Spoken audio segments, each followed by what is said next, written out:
नमस्कार दोस्तों। आज रसिया में एक बहुत बड़ा कंसर्न चल रहा है। क्या इंडिया धीरे धीरे रसिया से दूर हो रहा है और क्या यूएसए ने एक बड़ी जियोपॉलिटिकल विक्ट्री सिक्योर कर ली है। देखिए, रसिया के डिप्टी फॉरेन मिनिस्टर ने रिसेंटली स्टेटमेंट दिया है। उन्होंने कहा है कि हम उम्मीद करते हैं कि इंडिया यूएसए डील का मतलब ये नहीं होगा कि दिल्ली और मॉस्को के रिलेशन सफ़र करेंगे। अब आप सोचिए, अगर रसिया को ओपनली ये बोलना पड़ रहा है, इसका मतलब कंसर्न सीरियस है। रसिया के जियोपॉलिटिकल सर्कल में एक्सपर्ट के बीच एक ही डिस्कशन चल रहा है, क्या इंडिया अब यूएसए के साथ डील के बाद रसिया का साथ छोड़ देगा।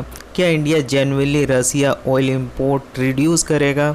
और इंटरेस्टिंग बात यह है कि एक डेवलपमेंट ऑलरेडी हो चुकी है जिससे रसियन काफ़ी कंसर्न है। रसिया का प्लान था माली, अफ्रीका का एक कंट्री में लिथियम प्रोजेक्ट में इन्वेस्ट करने का।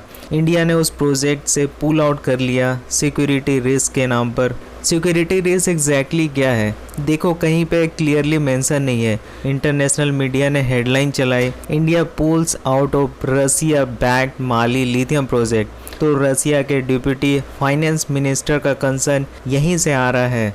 अब समझते हैं कि ये ऑयल पॉलिटिक्स सबसे बड़ा मुद्दा क्यों है। तो देखो, रसिया ओपनली ये कह रहा है कि वो इंडिया को सबसे सस्ता ऑयल बेचता रहेगा, लेकिन उनके फॉरेन मिनिस्टर सर्गे लेब्रोस ने कहा है कि यूएसए ट्राई कर रहा है इंडिया को बैन करने का, मतलब इनडायरेक्टली प्रेशर क्रिएट करने का, ताकि इंडिया चीप रसियन ऑयल ना खरीदे। यूएसए रसियन ऑयल टैंकर पर रिस्ट्रिक्शन लगा रहा है और अगर कल को न्यूयॉर्क टाइम्स या ब्लूमबर्ग में आर्टिकल आ जाए कि इंडिया इनडायरेक्ट रूट से रसियन ऑयल खरीद रहा है, तो जो 25% टेरिफ हटाया गया है वो दोबारा लग सकता है। मतलब प्रेशर रियल है। अब इन सब चीज़ों पर देखो इंडिया क्या करेगा। तो सच है कि रसिया से ऑयल बिल्कुल बंद करना मुश्किल लगता है, लेकिन वॉल्यूम रिड्यूस हो सकता है। रसिया के जियोपॉलिटिकल थिंकर खुद लिख रहे हैं कि इंडिया अगर रसिया के जियोपॉलिटिकल थिंकर खुद लिख रहे हैं कि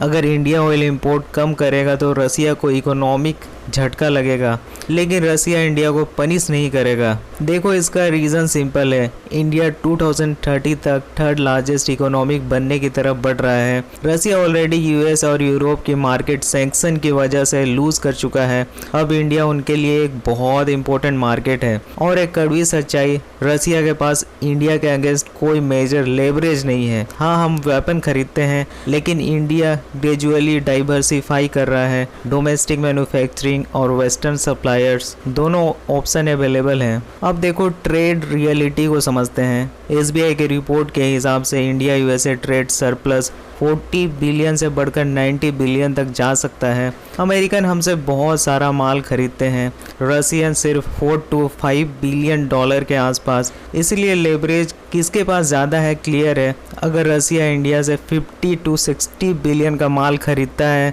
तब इक्वेशन अलग होती। अब समझते हैं आने वाला ब्रिक्स समिट इम्पोर्टेंट क्यों होगा। तो देखो, अब देखना इंटरेस्टिंग होगा जब व्लादिमीर पुतिन ब्रिक्स समिट में इंडिया आएंगे। क्या कोई नई अनाउंसमेंट होती है क्या रसिया इंडिया को कोई फ्री ट्रेड एग्रीमेंट ऑफर करेगा। क्या रसियन कंपनीज को बोला जाएगा बाय इंडियन प्रोडक्ट्स। अगर रसिया ट्रेड बैलेंस इंप्रूव करने के लिए जेन्युइन स्टेप नहीं लेता तो दिल्ली मॉस्को टाई का स्लो स्ट्रेन ऑलमोस्ट इनएविटेबल है। तो यही था आज का एनालिसिस। अगर आपको एनालिसिस पसंद आया हो, वीडियो को लाइक करिएगा और ऐसे ही इंफॉर्मेटिव वीडियो के लिए चैनल को सब्सक्राइब करना मत भूलिए।